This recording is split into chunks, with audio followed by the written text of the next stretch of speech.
Então agora nós estamos na aula 2, sejam bem-vindos. Deixa eu apagar aqui o conteúdo da aula 1, né? Então na aula 1 nós terminamos ali vendo o section e o divider. E aí nós começamos então falando do grid responsivo, né? O que é isso, pessoal? O grid responsivo, para quem conhece o Bootstrap, né, no Materialize é a mesma ideia. Você ter como diferenciar, né, criar o seu layout e já diferenciar o conteúdo da forma que ele vai ser apresentado em telas grandes, médias e pequenas. Ou seja, celular, né, diferença de celular para o computador. Então vocês devem ter percebido que, por exemplo, num navegador do celular, alguns sites se comportam diferente, né, a organização dos conteúdos são diferentes em relação a um navegador de um computador, por exemplo, que apresenta até mais coisas do que no navegador do celular. Então, isso a gente consegue, por exemplo, no Materialize, trabalhando com o grid responsivo, com o grid system dele, né, o sistema de grades dele. Então, vamos fazer um teste aqui. Vou criar um div row, que é uma linha, e dentro dessa linha, vamos imaginar que eu tenho lá o conteúdo do meu site, né, que é eu posso trabalhar com a largura completa do meu navegador, seja ele no celular ou no computador, trabalhando com o S12. Tá bom? Então, barra inicial do site. Então eu tenho a barra inicial do site e eu posso também definir aqui uns temas de cores, né, que já vem incorporados no Materialize, alguns class que ele já tem que já permitem que você estilize os conteúdos utilizando classe ao invés de utilizar o CSS como eu utilizei na aula anterior, né?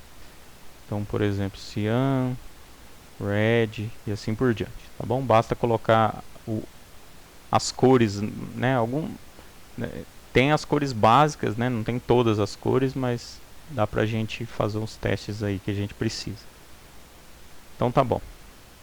Então essa barra vai pegar as 12 colunas do site, né? Então, o que isso quer dizer? Isso quer dizer que, independente do tamanho da tela, veja que eu estou com uma tela pequena aqui, como se fosse um celular, né? Ele está pegando a largura total. Se eu aumentar o tamanho da janela, da mesma forma ele vai continuar pegando, né, 70%, né, não total, mas a maioria da largura, porque eu estou usando o container aqui. Tá? Se eu tirar esse container, ele vai pegar 100%, mas o container, ele por padrão deixa uma bordinha na lateral esquerda e na direita. Vou adicionar então outro div aqui para a gente ver como é que funciona isso.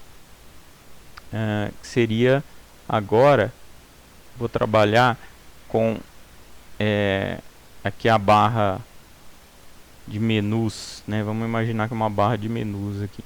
Então, nessa barra de menus, se eu tiver no celular small, né, o S é de small, eu vou usar a largura total. Mas se eu tiver num computador large, né, ou seja, se eu tiver com um computador com uma janela grande, eu quero que a barra de menus tenha só 2 colunas e as outras 10, que é o total de 12, né, eu vou utilizar para outra coisa.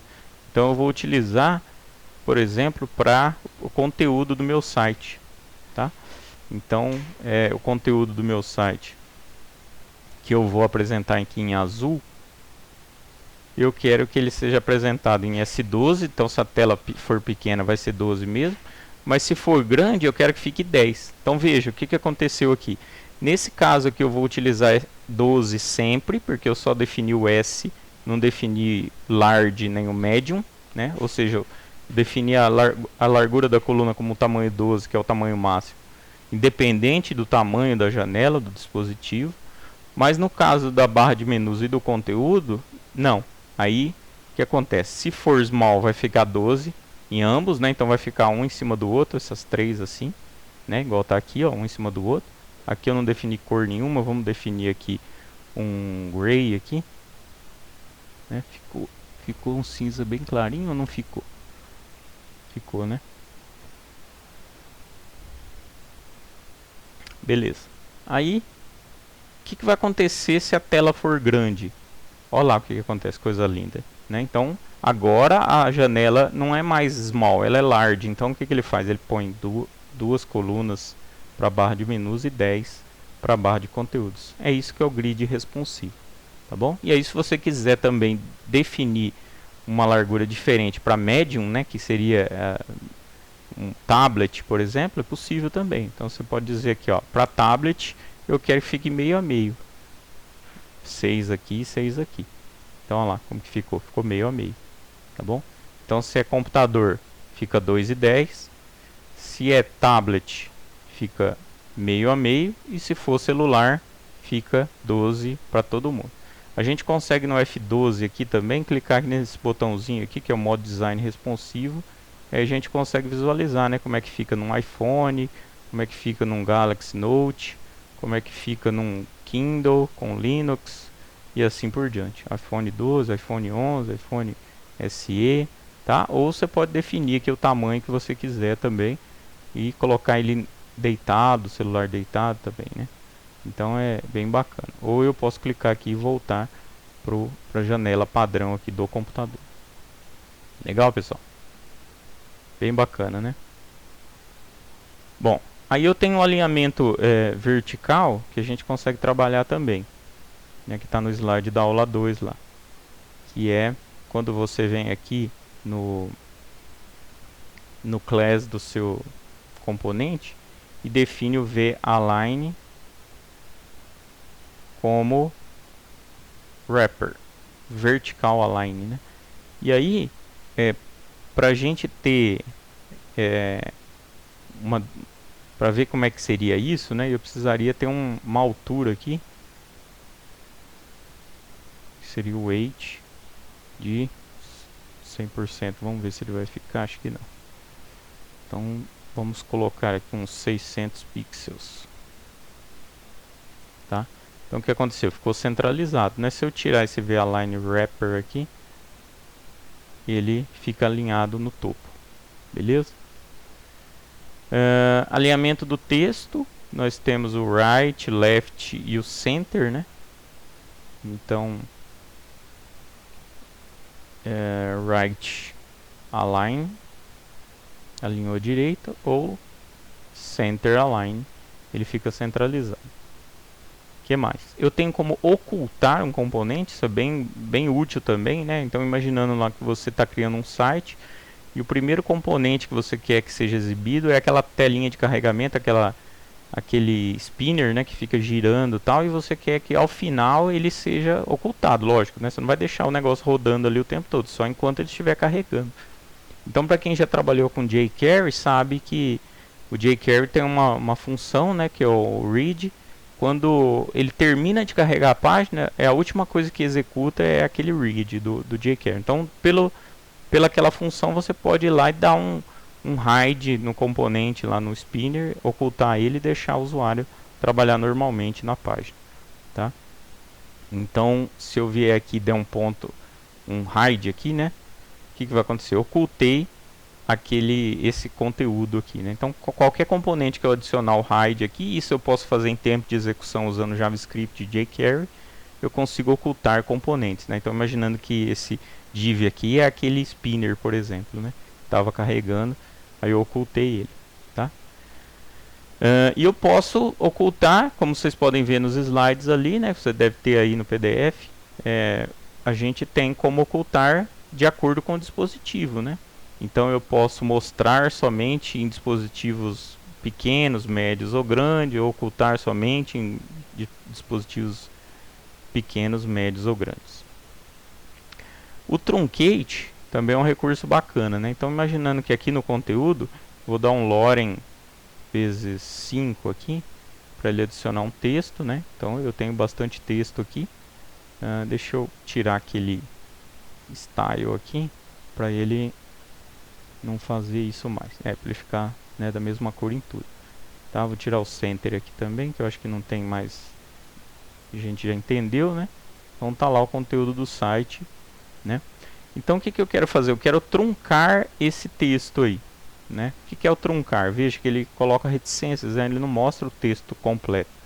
Então se eu der um truncate aqui, o que vai acontecer? Ele mostra a quantidade mínima de conteúdo, né, de texto, e coloca reticências na hora que chegar no limite. Aqui no caso do limite da, da linha, né?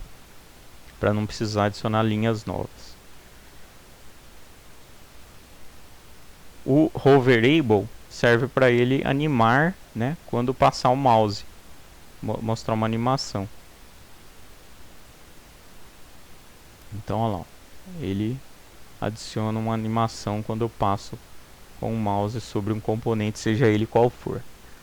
Nós vimos também que é possível adicionar imagens responsivas, né? Então vamos fazer isso. Deixa eu dar um hide aqui nesse cara aqui. E na minha barra de menus, deixa eu adicionar um MG aqui, que vai ser o pudim. Né? Vou adicionar o pudim e aí eu vou dar um class nele, vou ajustar o class nele como sendo responsive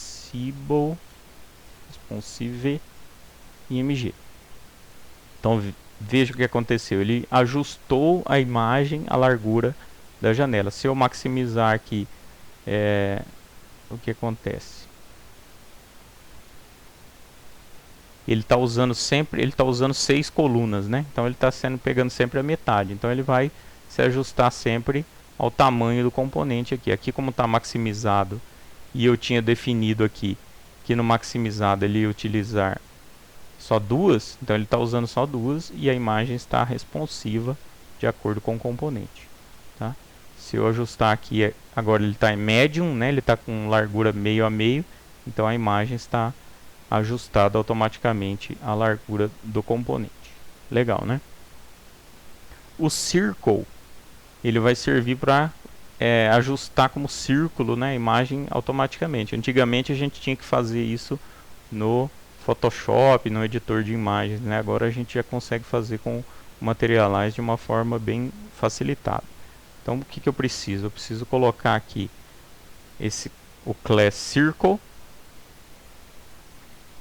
né? Olha lá o que acontece, ele já ajusta como círculo, né? Então a imagem continua sendo responsiva de acordo com o conteúdo e ela já não é mais quadrada, ela é circular. Nós temos como adicionar também um vídeo container. O que é o vídeo container? Você pode adicionar então um vídeo usando o div vídeo container e lá você adiciona um iframe. Esse iframe eu vou usar um vídeo qualquer do YouTube, né? E aí eu posso definir, né? Vamos pegar um link de um vídeo aqui do YouTube.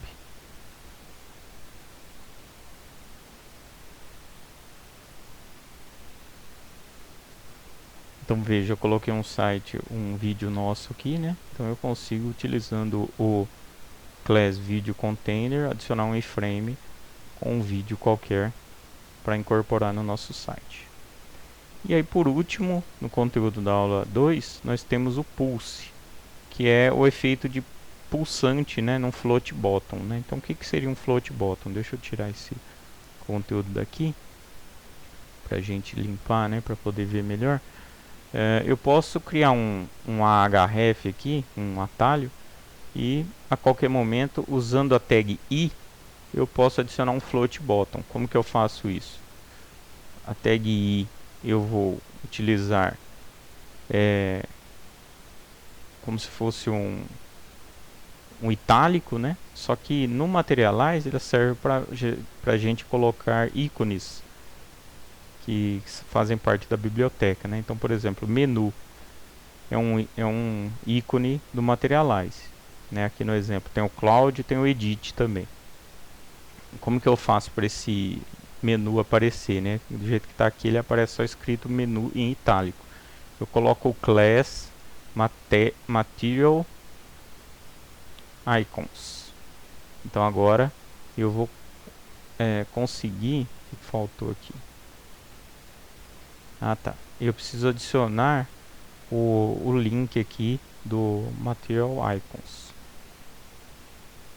Aqui no Icons, você vê que tem um link aqui Google APIs, né, que tem os Material Icons. Bom, e aí tem como a gente visualizar também os nomes de todos os ícones aqui, né? Então, por exemplo, build mostra uma chave de boca, né? Então vamos testar aqui, ó. O que eu preciso fazer? Então eu preciso só adicionar então esse link e aí eu consigo agora visualizar o ícone, né? Então aqui o menu é esse cara aqui, o cloud mostra uma nuvem e build a gente viu lá que é uma chavinha, né? E tem o edit que está no slide também. Então como é que eu faço para transformar isso num float button? Eu preciso dizer que aqui nesse A, que o class dele é um btn floating. Aí ele se transforma num float button. E para que ele fique com o efeito piscante, eu tenho que colocar o pulse. Aí ele fica piscando, tá bom? Bem legal, né? Aí no outro exemplo lá nós estamos utilizando o btn large. Ele fica um pouco maior. E tem também como definir a cor, né, do botão, se você quiser. Legal, pessoal? Então é isso que nós tínhamos para trazer para a aula 2. Espero que vocês estejam gostando e até a próxima.